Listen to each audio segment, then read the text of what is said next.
नहीं, पहले तो आप बताइए, प्रधानमंत्री जी देश को बताएं कि उनका प्रपोजल क्या है। वो देश के सामने जो यूनिफॉर्म सिविल कोड की बात करते हैं, वो किस चीज़ पे यूनिफॉर्मिटी चाहते हैं एंड कौन सी सिविल बातों पे सहमति चाहते हैं, ठीक है ना, एक रूपता चाहते हैं। तो जब तक ये नहीं पता चलेगा तो जवाब कैसे होगा, डिबेट कैसे होगी।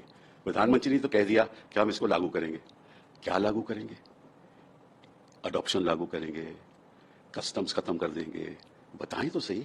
बिना बताए बहस हो रही है और विपक्ष भी उस बहस में पड़ा जा रहा है। किस लिए?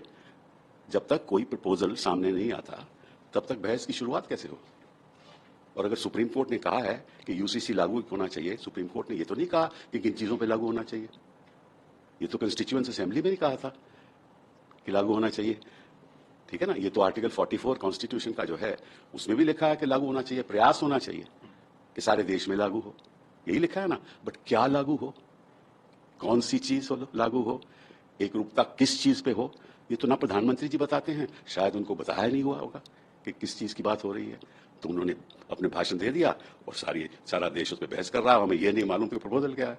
जहां तक उत्तराखंड की बात है, वो तो लागू हो ही नहीं सकता, क्योंकि जो आर्टिकल 44 वो कहता है कि प्रयास होना चाहिए कि सारे देश में यूनिफॉर्म सिविल कोड का प्रयास होना चाहिए।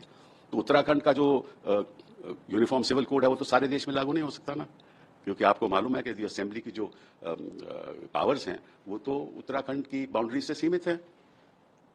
तो वो कोड तो लागू मध्य प्रदेश में नहीं हो सकता ना वो लागू केरला में हो सकता है। तो वो यूनिफॉर्म सिविल कोड कैसे हुआ?